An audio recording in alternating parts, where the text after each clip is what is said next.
हमारे चैनल को सब्सक्राइब करें और बेल आइकन दबाएं।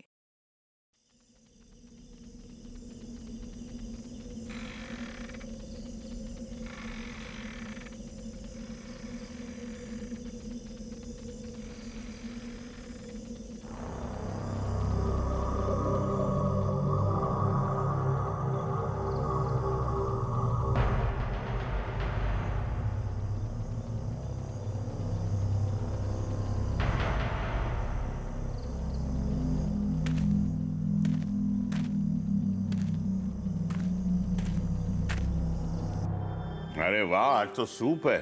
क्या बात है, ये अपनी उषा है ना, उसका हाथ में तो जादू है, जादू। हाँ। जो भी बनाता है ना, सुपर्ब बनाता है।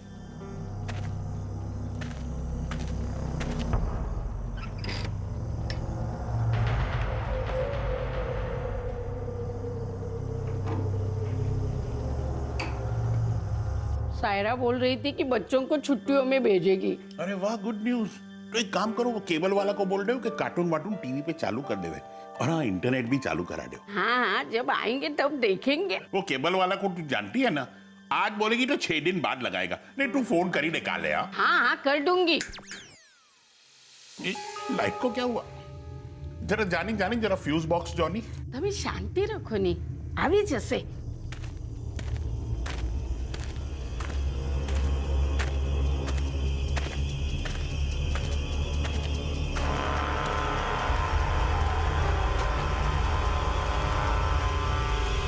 आ गया, जान में जान आया। हाँ।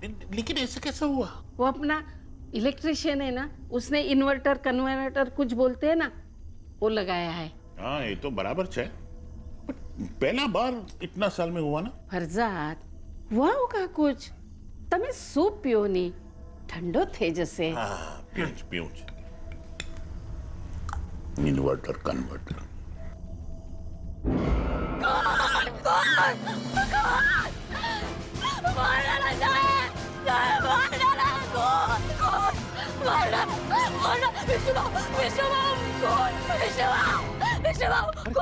क्या हुआ उषा, क्या हुआ? क्या मेम साहब का खून हो गया है। खून हो गया?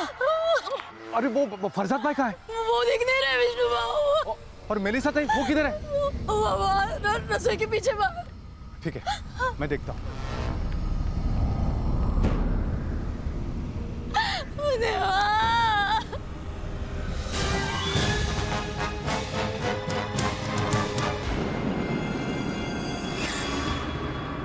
एक नारियल के बागान की मालकिन सीनियर सिटीजन मलीसा दिनशा व्हीलचेयर इस्तेमाल करने वाले अपने पति फरजाद दिनशा के साथ अपने घर में अकेली रहती थी। मेलिसा और फरजाद का जोड़ा पूरे गांव में बहुत ही सभ्य, हेल्पफुल और मिलनसार माना जाता था, और अब किसी ने मेलिसा की निर्दयी हत्या कर दी थी। इस हत्या का कारण क्या था, और मेलिसा का पति फरजाद कहाँ था? पर यह कोई और केस भी हो सकता है जिसमें चोरी भी की गई हो, या फिर चोरी जानबूझकर की गई हो असली कारण को छिपाने के लिए। May be sir. सर, ये टॉर्च मिली है लाश के पास से। इसे फिंगरप्रिंट्स के लिए भेज दो। जी सर। प्रकाश,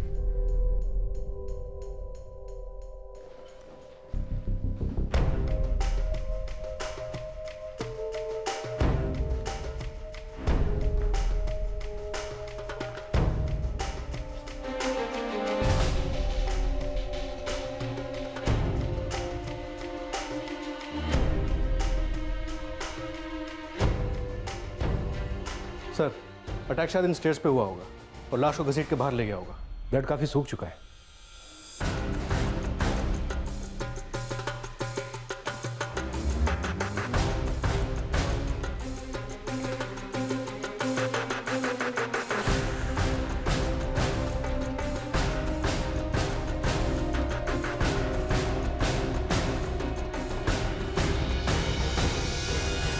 इनकी मेड उषा का कहना है कि यहाँ के मालिक विक्टिम मेलिसा के हस्बैंड फरजाद कहीं दिखाई नहीं दे रहे। साहब, दूसरी लाश मिल गई। कहाँ? बंगले के पीछे।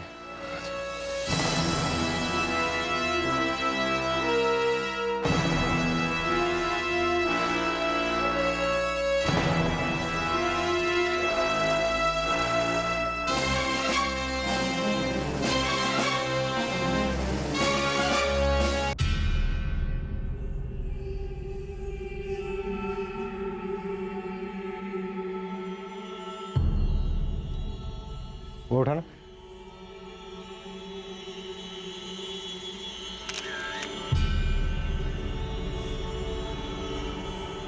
वॉकिंग स्टिक पर खून लगा है। शायद इन्हीं की वॉकिंग स्टिक से पीट पीट कर इनको मार डाला गया। इसके फिंगरप्रिंट ले लो और लाश को ले जाओ। घर का कोना कोना छान मारो, कोई भी सुराग छूटना नहीं चाहिए।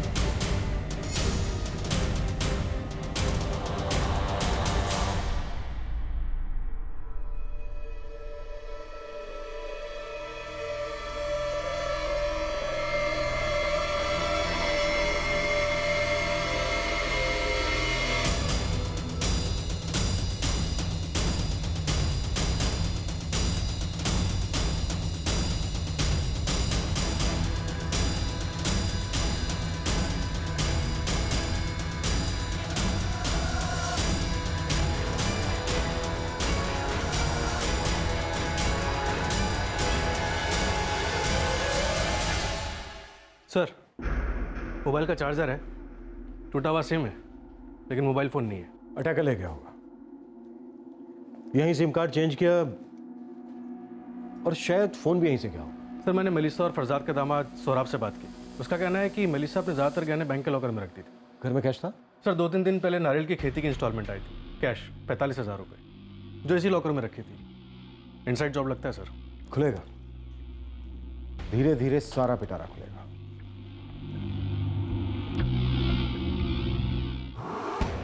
इशू बॉक्स खोलो।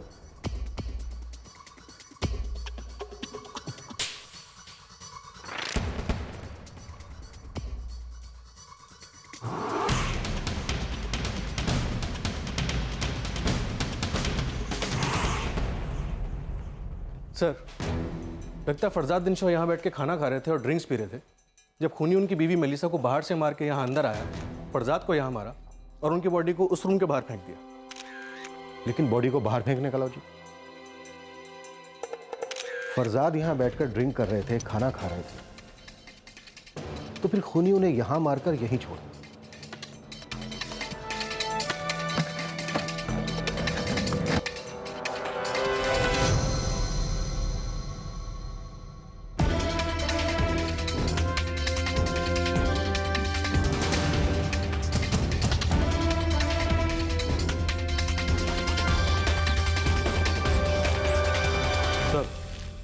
ये दोनों चीजें झाड़ियों में मिली।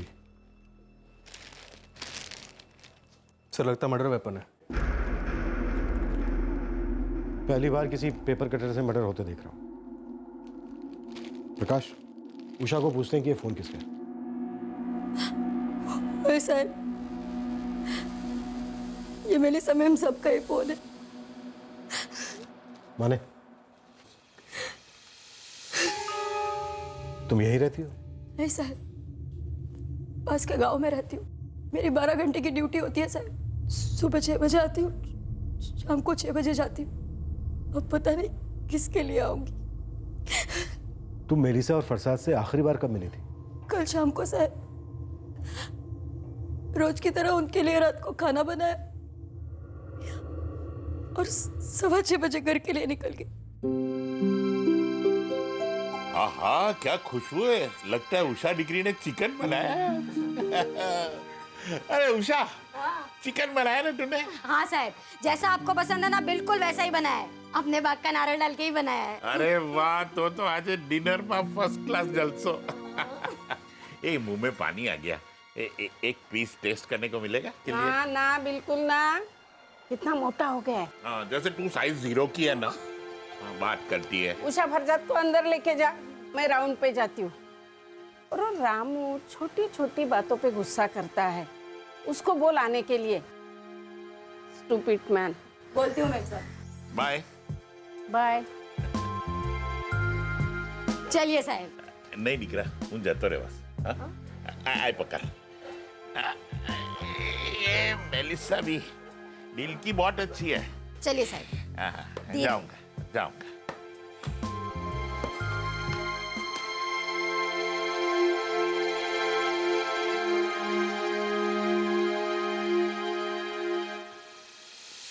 साहब रोज यही बैठकर टीवी देखते। मेम साहब पीछे बागीचे में चक्कर लगा कर आती, फिर दोनों खाना खाते।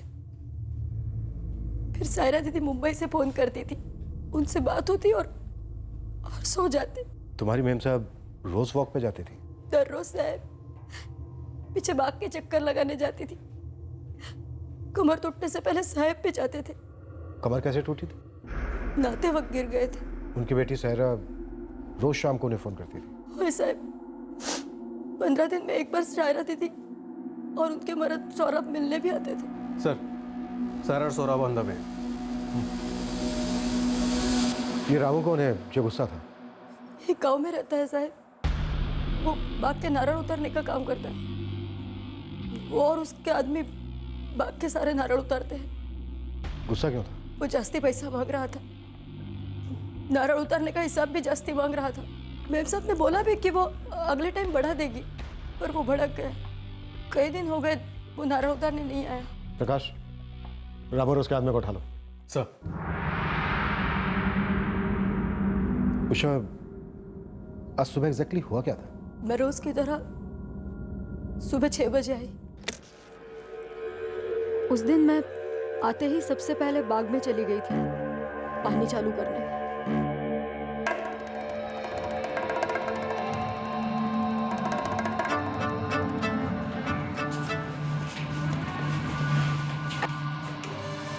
मैडम सेठ, ये दूध वाला किसना सुधरेगा नहीं। इसको किधर? बार बोला है चिल्लाने का नहीं सुबह सुबह, फिर भी मानता नहीं है। मनीषा मैडम, दिनसा सेठ। ये दीवा हनक्के किसना असनार 1000 बार बोला है लेकिन इसको समझ में ही नहीं आता है। पागल कहीं का। मैडम। अरे दिनसा सेठ। ए किसना, चुप चुप बैठ। अरे चुप ना, अक्कल है कि नहीं? पता है ना साहिब और मेम साहिब सोए होंगे। उसे आले पकड़, तुम्हारे जैसे एक घर का गुलाम नहीं हूँ हम। 25 घर देखना होता है, 25 घर से कमाई होती है हमारी। और हमारा टाइम पैसा है, पैसा। और हमारा टाइम जो खराब करेगा ना, कहीं हम नींद हराम कर देंगे, समझी? अरे चल चल निकल निकल। सकाई सकाई कटकट में लेची बड़ा आया नींद हराम करने वाला। तेरी तो ना चर्बी उतारनी पड़ेगी अभी। हाँ मेरे पास भी एक चाबी होती है, मैं दरवाजा खोलकर अंदर गई, हमेशा की तरह। रोज सुबह की कटकट हो। मेम साहब को उठने दो, इस किस्ना के बारे में आज फैसला लेना ही पड़ेगा। मैं सोच रही थी कि इतनी सुबह सुबह कौन फोन कर रहा है। साहिब और मेम साहब के मोबाइल पे फोन क्यों नहीं कर रहा है? 1 मिनट। मैं खुद फोन लेने जा ही रही थी कि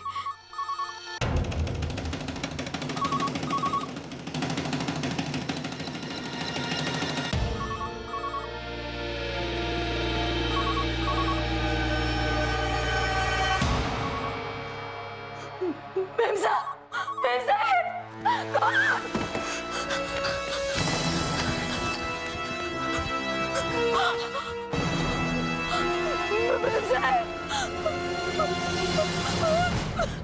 मैं तो कुछ भी करने की हालत में नहीं थी।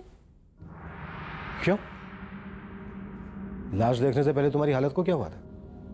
क्या मतलब साहब? तुम्हारे हिसाब से दूध का पैकेट लेकर तुम मेन डोर से यहाँ आई, फिर तुम पैकेट लेकर किचन के अंदर गई।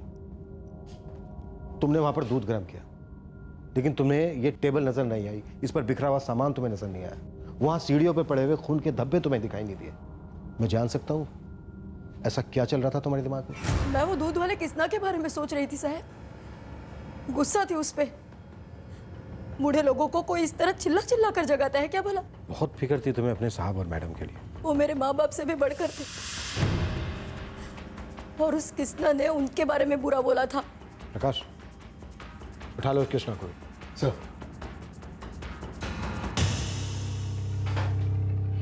उषा, ये जूते तुम्हारे साहब के? नहीं साहब, इस डब्बे में तो साहब के नए जूते रहते थे। मैं खुद पॉलिश मार के रखती थी हर महीने। तुम्हारा पति क्या करता है? मेरा पति? हाँ, तुम्हारा पति। कहीं ऐसा तो नहीं है कि जूते उसी के हों? क्या?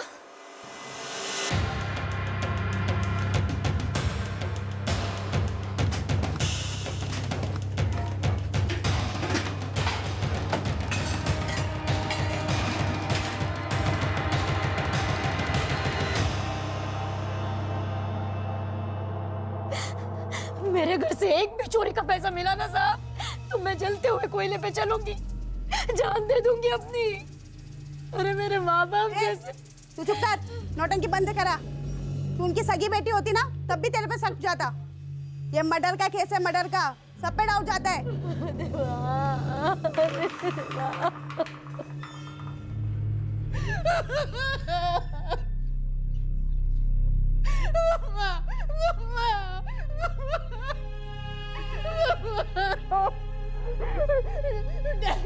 डैडी, डैडी, मम्मा, मम्मा नहीं, सर रोज रात को सोने से पहले मेरी मम्मा पापा के साथ बात होती थी विदाउट फेल। कल मम्मा का फोन नहीं आया तो मैंने ट्राई किया तो उनका सेल फोन और उनकी लैंडलाइन कॉन्स्टेंटली बज रही थी और पापा का सेल फोन स्विच ऑफ आ रहा था। शायद उनका सेल फोन अटैकर ले गया। आपको कैसे पता एक ही अटैकर था? गैंग भी हो सकता है या फिर और लोग भी हो सकते हैं। I mean, और लोग भी हो सकते हैं, राइट? होने को तो बहुत कुछ हो सकता है मिस्टर सौरभ श्रॉफ। वैसे आप करते क्या हैं? जी मेरी अपनी कंस्ट्रक्शन कंपनी है। आप अकेली संतान हैं सायरा जी? जी, इनफैक्ट मैं मम्मा पापा को हमेशा से कहती थी कि बहुत हो गया ये कोकोनट प्लांटेशन, अब सब कुछ बेच के आप हमारे पास मुंबई आ जाइए, पर वो सुनते ही नहीं थे। इतनी बड़ी जमीन थी, बेचते तो बहुत अच्छी कीमत मिलती। आई थिंक आप बेहतर समझ सकते हैं, बिल्डर है नहीं? वैसे भी इलाके में आजकल बहुत सारे पुराने फार्म हाउस बेचे जा रहे हैं बिल्डर्स को। सर मम्मी पापा बेचना नहीं चाहते थे और हम उनके विशेष की रिस्पेक्ट करते थे। श्रॉफ साहब कोई और था जो उनके विशेष की रिस्पेक्ट नहीं करता था। आई मीन वो जमीन खरीदना चाहता था। जी नहीं। कोई फैमिली दुश्मनी, पर्सनल दुश्मनी या ऐसा ही कुछ और? जी नहीं। सायरा जी आपको किसी पर शक है? जी नहीं सर, मेरे मम्मा पापा की किसी के साथ दुश्मनी नहीं थी। वो लोग तो उस गांव में पिछले 50 सालों से रह रहे थे। इनफैक्ट सब लोगों की मदद करते थे वो। सायरा जी आपको हमारे साथ क्राइम स्पॉट पर आना होगा और बताना होगा कि क्या क्या चोरी हुआ, ताकि हम केस दर्ज करके तुरंत तहकीकात शुरू कर सकें और पता लगा सकें कि आपके पेरेंट्स की हत्या किसी एक आदमी ने की है कि किसी गैंग का काम है या फिर मामला कुछ और ही है।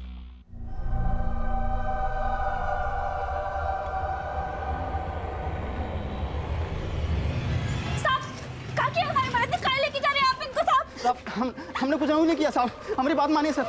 थाने चल, तेरी सारी बात सुनेंगे। हेलो, ये कौन रहे? ए रामू नीचे आ, आजा आजा।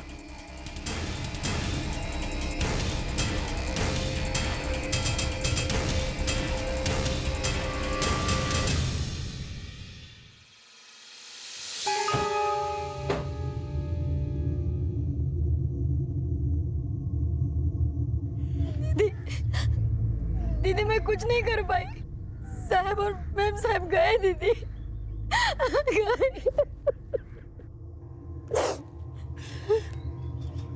तू कर भी क्या सकती थी उषा, और हम भी क्या कर सकते? बस अब तो ये पता लगाना है कि किसने किया और क्यों किया।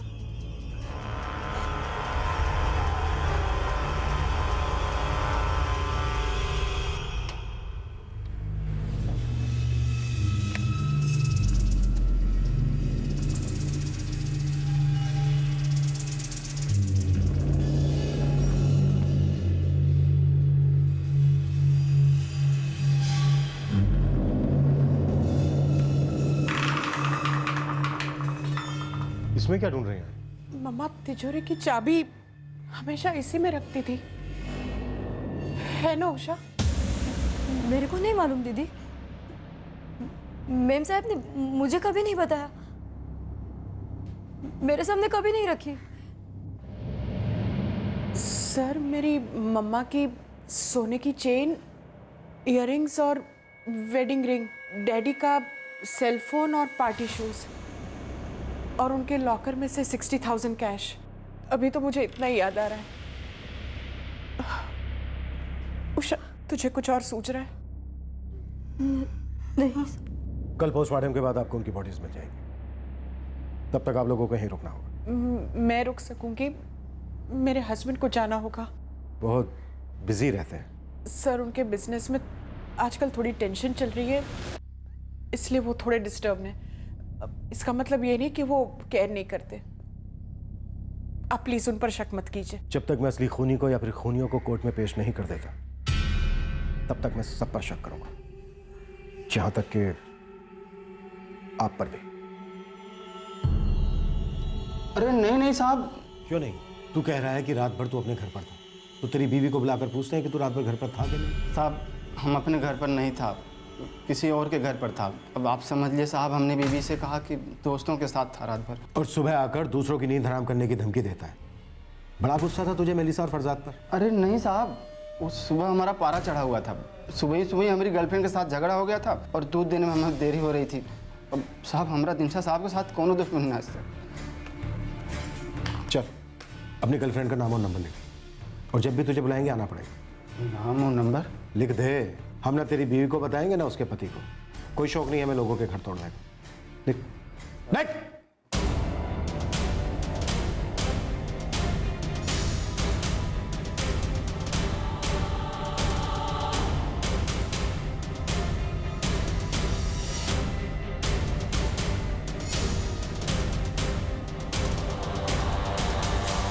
चलो अब तुम लोगों की बारी है। रामू, नारियल की फसल का तुझे एक बड़ा हिस्सा चाहिए था, है ना? हाँ साहब, सबको चाहिए ना साहब। पिछली फसल के 45,000 रुपए मिले थे मेलिसा और फरजाद को, लॉकर में रखे थे उन्होंने। आ जाऊंगा साहब, पर हमारे हाथ में कुछ भी नहीं मिला था। वो 45,000 रुपए कहाँ है रामू? साहब, आपको क्या लगता है कि माई और मेरा आदमी लोग ने मिल के देशू मैडम और साहब का मर्डर किया और पैसा चुराया? मेलिसा के गले की चैन भी चुराई, उनके कान और एक उंगली भी काटी जेवर के लिए। नहीं नहीं साहब, 3 दिन पहले मैं और मेरा आदमी लोग हम लोग जाके बॉम्बे में बोरल पार्क में जाके नारियल निकाला। साहब, तुम वहाँ का मैनेजर को फ़ोन करके पूछो तो। हम सुबह 5 बजे वहाँ से आया।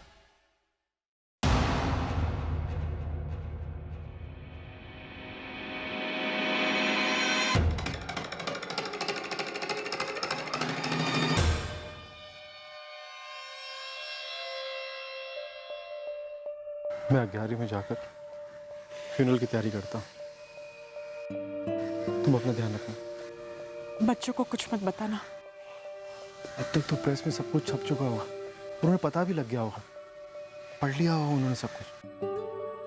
तुम अपना ध्यान रखना, मैं वहां जाके इन्फॉर्म करता हूँ, ठीक है?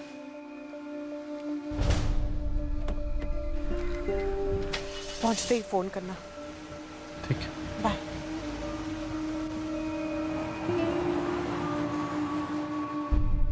इन्वेस्टिगेशन का बागान बड़ा था और खाली था।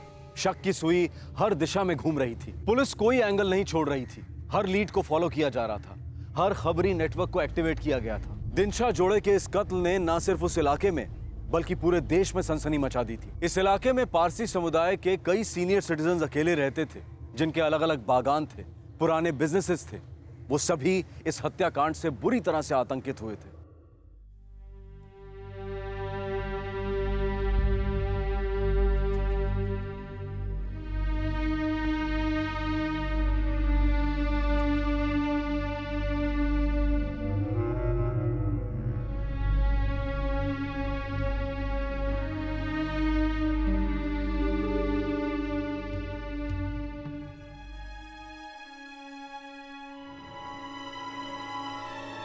बोल करेगा, इधर करेगा। अरे प्रसाद, करेगा और करूंगा मैं। करेगा, करेगा। रुक, करूंगा मैं।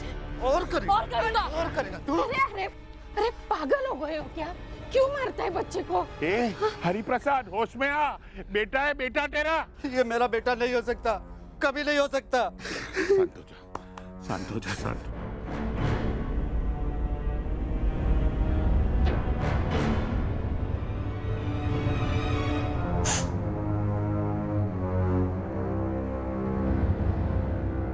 क्या हुआ दीदी?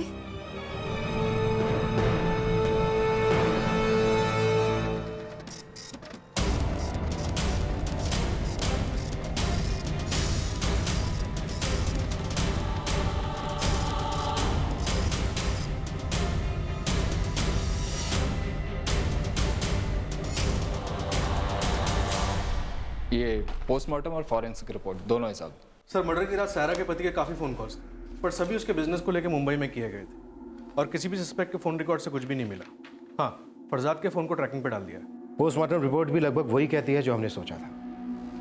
मेलिसा की मौत शाम को लगभग 7 बजे गला कटने की वजह से हुई। फिर सीधे 7:30 बजे फरजाद को उन्हीं की वॉकिंग स्टिक से पीट कर मार दिया गया। मौत का कारण सर पर चोट। सर पोस्टमार्टम रिपोर्ट भी किसी तरफ इशारा नहीं कर रही। मर्डर वेपन पर, खाने की प्लेट पर, वाइन के गिलास पर, वॉकिंग स्टिक पर, हर जगह एक ही आदमी के फिंगरप्रिंट्स हैं जो हमारे किसी भी सस्पेक्ट से मैच नहीं करते। प्रकाश, किलर कोई एक ही आदमी है।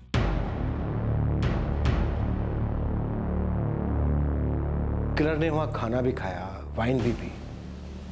सोफे पर उसके बाल और स्किन के ट्रेसेस हैं, मतलब वहां सोया भी होगा।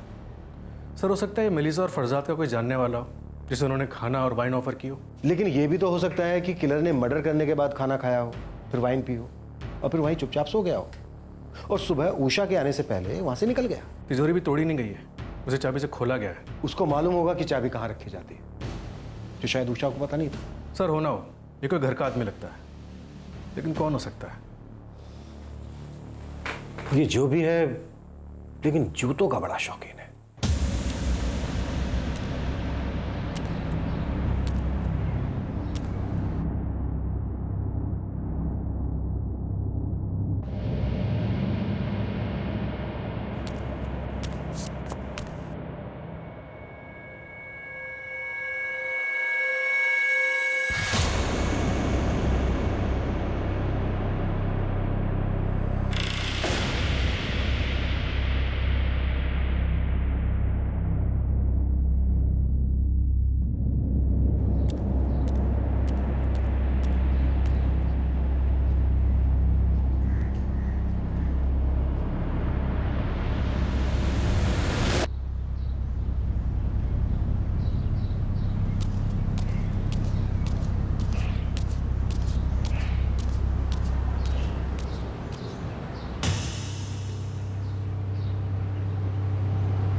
अरे विष्णु भाई। अरे विशाल, कैसा है? मजेद? हाँ एकदम मजेद। पर वो दिनशा बंगले का सुनकर 2 दिन से अजीब सा लग रहा है। बहुत बुरा वो लोग के साथ। मैंने पुलिस को फोन किया। विष्णु भाई, आप मुझे पुलिस के पास लेके जा सकते हो? क्यों रे? तेरे को कुछ मालूम है इस केस के बारे में? हाँ शायद। अरे बोल ना, बोल, डर मत, बोल। साहब, मर्डर वाले दिन वो दिनशा मैडम की जो नौकरानी ना उषा ने मुझे बंगले पर बुलवाया था। काय झालं उषा? एकदम अर्जेंट में बुलाया। चल बताती हूँ। अरे विशाल, वहाँ घर में नहीं, यहाँ बाग में काम है। बाग में? हाँ चलो।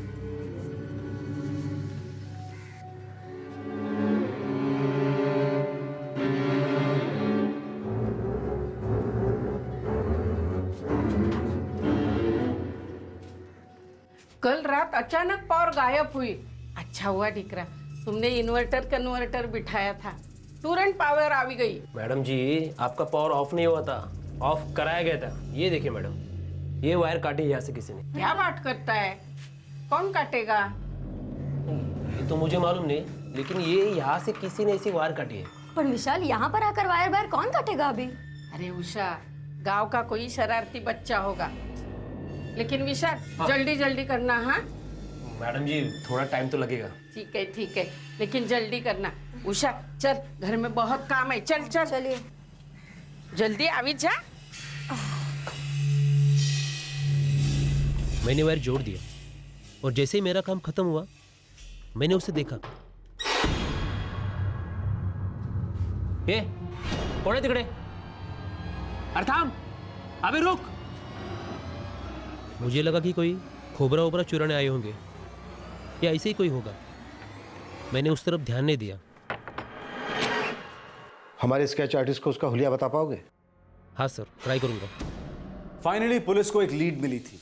इस बात का अंदेशा हुआ था कि इस मर्डर और चोरी की प्लानिंग पहले से की गई थी। यह बात बिल्कुल साफ थी कि हत्यारे को पहले से पता था कि घर का इलेक्ट्रिक बॉक्स कहां पर है, जैसे कि उसे यह पता था कि तिजोरी की चाबी कहां पर थी। कौन था यह हत्यारा जिसे जूतों का शौक था, और क्या थी इस हत्याकांड की असली कहानी?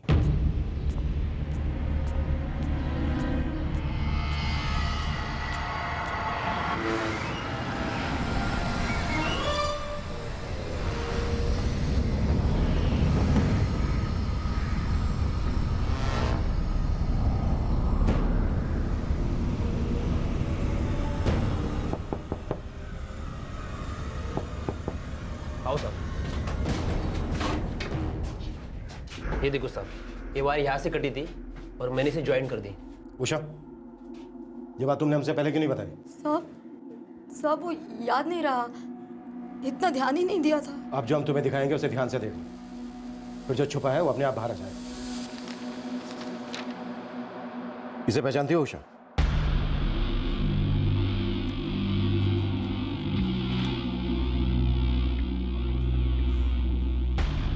मेरे को नहीं मालूम साहब। ध्यान से देखो, शायद कुछ याद आ जाए। नहीं साहब, मैंने इसे पहले कभी नहीं देखा। मैंने शायद इसे देखा इंस्पेक्टर। ये चेहरे पर निशान, ये वही है।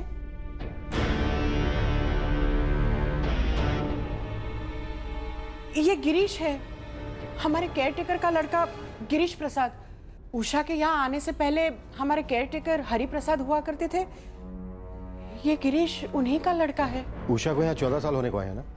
हाँ जी दीदी, इस हरि प्रसाद के बारे में मैंने सुना था, वो तो मर गए ना। इस गिरीश ने ही उन्हें मार डाला समझो। अच्छा तू रहने दे, दिखा तू बताओ क्या किया है तूने? साहब 4 दिन से स्कूल नहीं गया ये। क्यों? गिरीश आइए क्या?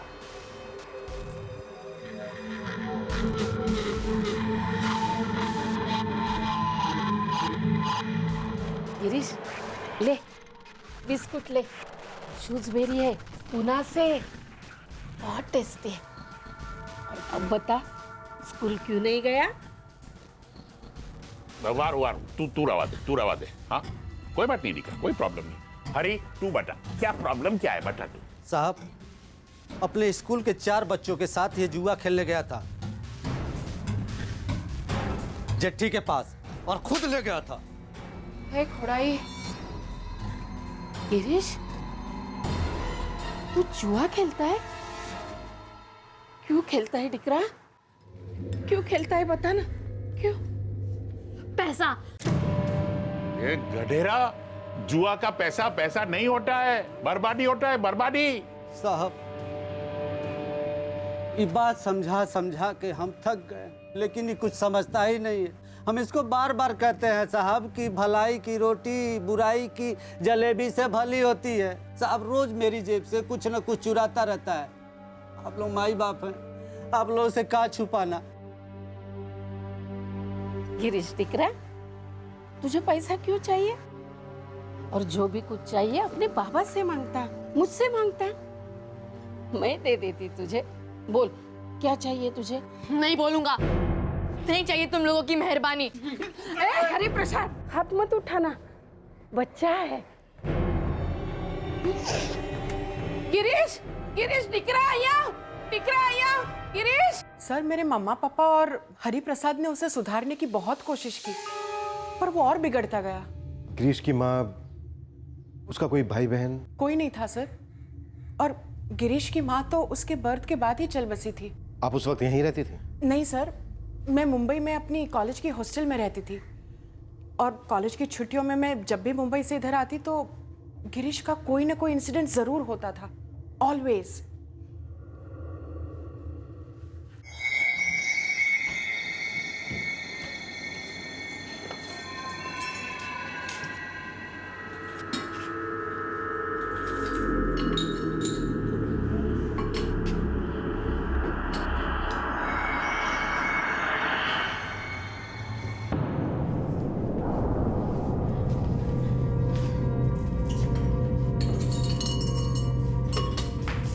દીકરા સાયરા મારે રૂમ नहीं आओ ने तुम्हें कुछ दिखाना है।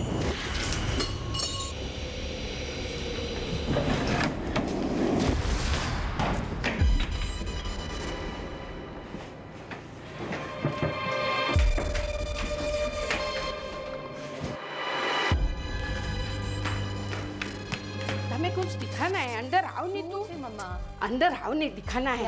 आओ अंदर आओ नहीं।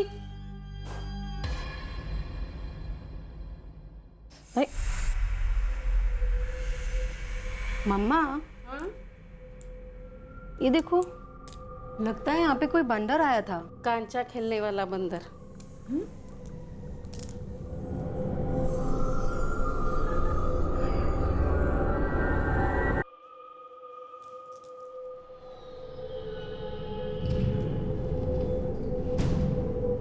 दूध के लिए 10 रुपए रखे थे, वो भी लेके गया। लेकिन मम्मा उसके पापा को बताना मत। उसके पापा को बताना पड़ेगा।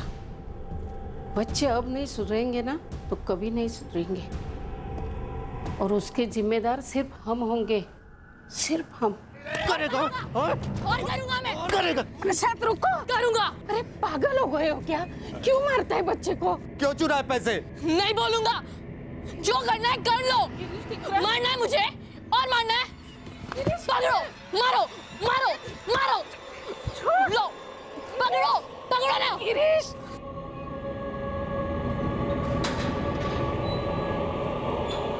कोने में बैठ चुपचाप उधर।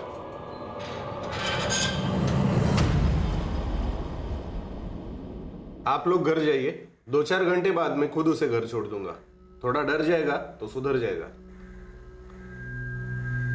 हरी, मुझे नहीं लगता ये आइडिया अच्छा है। मैडम, लातों के भूत बातों से नहीं मानते। वो मेरा बेटा है, मेरा सब कुछ है, लेकिन गलत रास्ता पकड़ लिया है।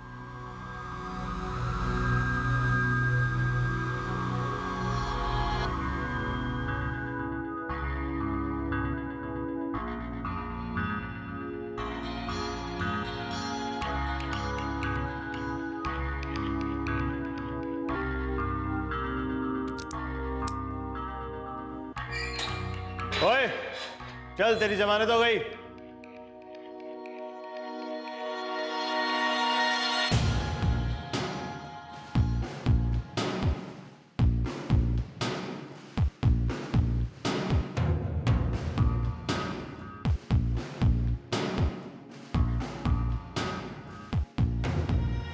उन दिनों मेरी शादी की तैयारियां हो रही थी और गिरीश ने 1000 रुपए चुराए थे।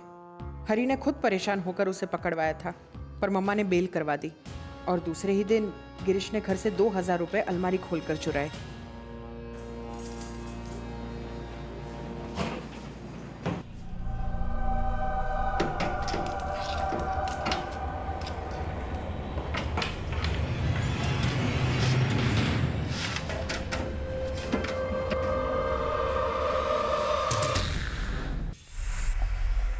कौन से 2000? जो हमारे लॉकर में थे। मैडम, आप हर चीज का इल्जाम ना मुझ पर मत ही लगाओ। और कोई नहीं मिला क्या आपको बकरा बनाने के लिए? बकरा तो तुम्हें शैतान बना रहा है। हर पल दिल दिमाग में गंदगी भर रहा है। आपका दिल साफ है ना? मुबारक हो आपको। सोने दो ना मेरे को। 1 महीना जेल में बिठाए, चैन नहीं मिला आपको? गिरीश! हरी, हाथ नहीं उठाना। हरी प्रसाद,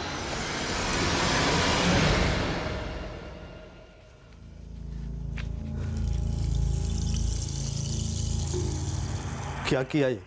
क्यों किया? हरी छोड़ छोड़, हाथ नहीं उठाना। खोड़ाई की कसम है तुम्हें। क्या कर रहा है हरी? हरी क्या कर रहा है? दिख रहा क्या कर रहा है तू? छोड़ हरी, दिख रहा क्या कर रहा है तू? क्या कर रहा है? ऐसा मत कर। तूने ऐसा क्यों किया? कब सुधरेगा? पागल हो गए हो क्या? क्या कर रहे हो?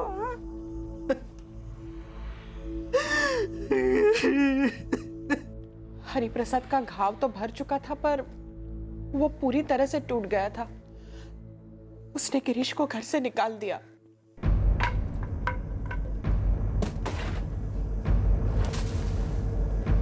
ये भी ले जा, दफा हो जाए यहाँ से और चला जा। कभी भी गलती से भी तुम्हें ईमानदारी का रोग लगे ना, चले आना मेरे पास, बैठा के इलाज करूंगा तेरा। अभी दफा हो जा, अपना बेईमान चेहरा कभी मुझे मत दिखाना, समझ लेना कि तूने जीते जी अपने बाप को मार डाला। और डालो।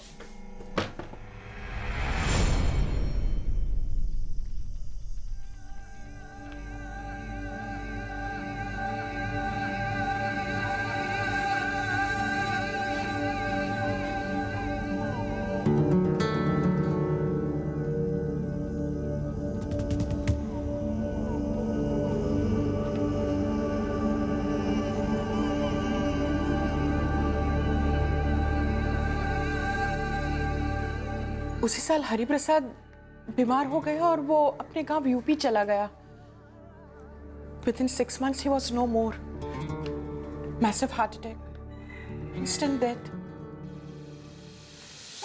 और ग्रीश की कोई खबर? No idea sir. उसी साल मेरी शादी हो गई और हम लोग तो कनाडा सेटल हो गए थे। बस 4 साल पहले ही लौटे। उषा, मेलिसा या फरजाद ने इन 14 सालों में हरिया ग्रीश का कोई जिक्र किया? मैम साहब कभी कभी हरिप्रसाद के बारे में बात करती थी कि वो कितने अच्छे आदमी थे वगैरह वगैरह, लेकिन गिरीश के बारे में कभी कुछ नहीं। हाँ साहब, एक बार कुछ बोली थी।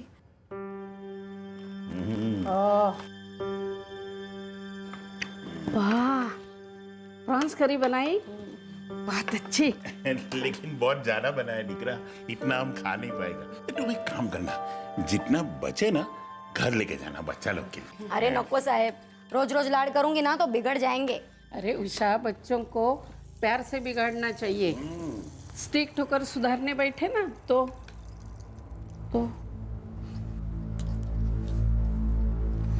अरे मेम साहब, मेरे बच्चे नहीं बिगड़ेंगे, मालूम मेरे को।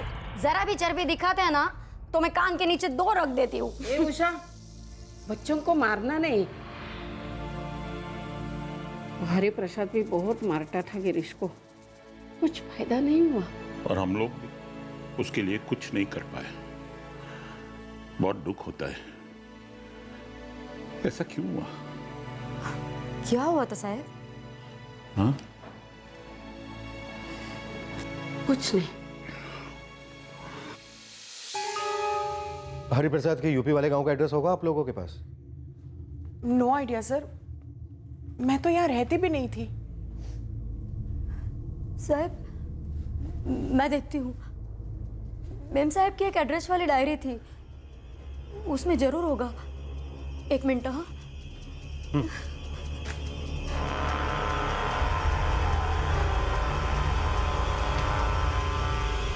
मिल गया। पर sir, what is the point? Hariprasad को गुजरे हुए 14 साल हुए और गिरीश जैसे लड़के का उसके गांव में बसना, चांसेस आर वेरी लेस। अगर गिरीश तक पहुंचने का 1% चांस भी होगा ना, तो मैं वो चांस जरूर लेना चाहूंगा मिस्टर श्रॉफ, क्योंकि गिरीश सिर्फ आपके पेरेंट्स की हत्या का जिम्मेदार नहीं है, बल्कि वो उन तमाम सीनियर सिटीजन में दहशत फैलाने का जिम्मेदार भी है जो अकेले रहते हैं और खौफ के मारे अपनी जिंदगी ठीक से जी नहीं पाते। पुलिस टीम यूपी पहुंची, लेकिन सायरा श्रॉफ का शक सही निकला। पुलिस को खाली हाथ लौटना पड़ा, क्योंकि 14 सालों में वो गांव भी गुजर चुका था और एक नए कस्बे की शक्ल में उसका पुनर्जन्म हुआ था, और हरि प्रसाद या उसकी फैमिली का नामो निशान मिट चुका था। गिरीश प्रसाद कहां था? क्या 14 सालों में उसका भी नया जन्म हुआ था? पुलिस को पक्का यकीन था कि ये चोरी और डबल मर्डर गिरीश प्रसाद ने किया है, लेकिन जैसे जैसे तहकीकात आगे बढ़ी, ऐसा लग रहा था कि गिरीश प्रसाद का भी नामो निशान मिट चुका है। सर, फरजाद दिनशा के फोन का IMEI नंबर ट्रैक हो गया है। वडोदरा गुजरात लोकेशन दिखा रहा है। सेल नंबर ट्रैक हुआ?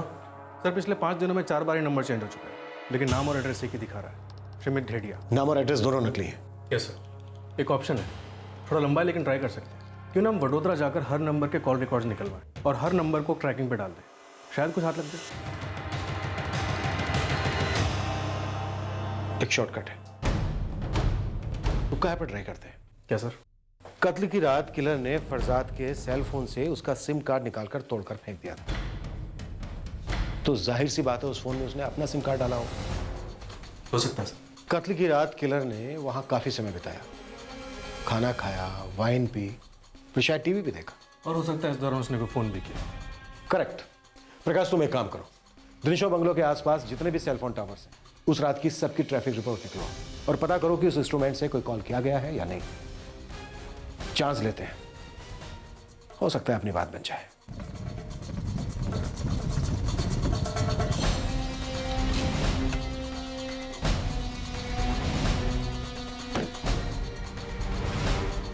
हाय सारा, कैसी हो तुम? खूनी का कुछ पता लगा? Any new development? Police Girish तक पहुंचने की पूरी कोशिश कर रही है। आई एम श्योर वो उसे पकड़ लेगी। और वो श्योर है कि गिरीश ने ही की है? कोई और गैंग तो नहीं है? उनका तो पता नहीं, but I am very sure. मुझे उस लड़के की आंखें याद है, क्रेजी।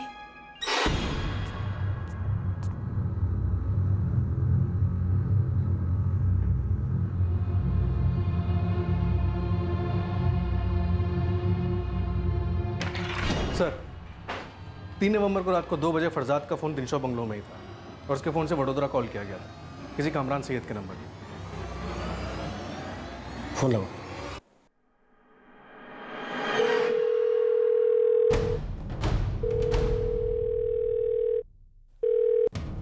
कामरान सैयद बोलो छू, तमे कौन? कामरान पुलिस इंस्पेक्टर विश्वास दलवी बोल रहा हूँ, महाराष्ट्र पुलिस से। पुलिस? क्या बात है साहब? कामरान 3 नवंबर की सुबह लगभग 2 बजे तुम्हें कोई कॉल आया था? मतलब रात को 2 बजे? 3 नवंबर को मेरे जीजा का फोन आया था साहब। रात के 2 बजे ऐसी कौन सी अर्जेंट बात करनी? बच्ची की तबीयत की बात अर्जेंट ही होती है ना साहब। क्या मतलब? वो साहब मेरी बहन की एक बच्ची है साहब, राबिया। उसका फिसलकर पैर टूट गया साहब। डॉक्टर बोला तगड़ा खर्चा आएगा, तो अपना जीजा अपने को फ़ोन किया और बोला कि पैसों का इंतजाम हो गया है। बस इतनी सी बात थी? हाँ साहब। कामरान वैसे तुम्हारे जीजा करते क्या? मारूफ भाई फैक्ट्री में काम करते हैं साहब। क्या नाम बताया जीजा का? मारूफ हैदर। क्या बात है साहब? कामरान अपने जीजा का एड्रेस बोल, और गलती से भी अपने जीजा को यह मत बोलना कि मैंने कॉल किया था। अगर तू बोला तो समझ ले तू मरेगा। चल एड्रेस बोल। 16/25 5 मोहल्ला, तीसरी गली के बगल वाली छोटी गली। सर अब तक हम गिरीश प्रसाद को पकड़ कर चल रहे थे, लेकिन ये मारूफ हैदर कौन है? कहीं गिरीश का कोई साथीदार तो नहीं? अगर 2 आदमी होते तो कम से कम 2 आदमी होने का एक सुराग तो मिलता। फिंगरप्रिंट्स बाकी सब कुछ एक ही सस्पेक्ट होने का इशारा करता है, और वो है गिरीश प्रसाद। मारूफ से मिलने के बाद ही पता चलेगा कि असल माजरा क्या है। सुबह नाश्ता नहीं किया और अब कहती है रोटियां भी नहीं चाहिए, और आप इसके लिए जलेबियां ले आए। और लाड करो शहजादी का मारूफ मियाँ।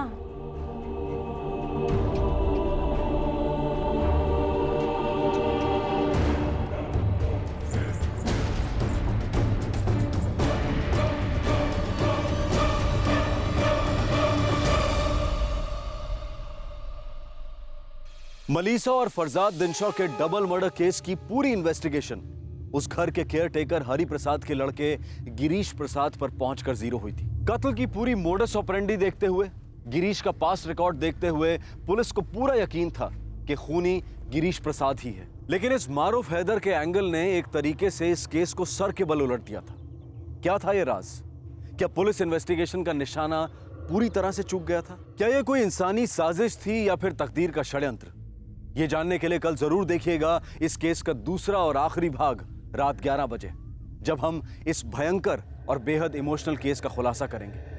आपसे फिर मुलाकात होगी क्राइम पेट्रोल सतर्क में। तब तक अपना ख्याल रखें, सुरक्षित रहें और याद रखें, जीवन की राह में बुरे अनुभव भी आखिर अनुभव ही हैं जो गलत रास्तों से अवगत कराते हैं। सही वक्त, सही कदम, सतर्क रहें। जय Hind. For more updates, subscribe to our channel, click the show links and enjoy watching the videos.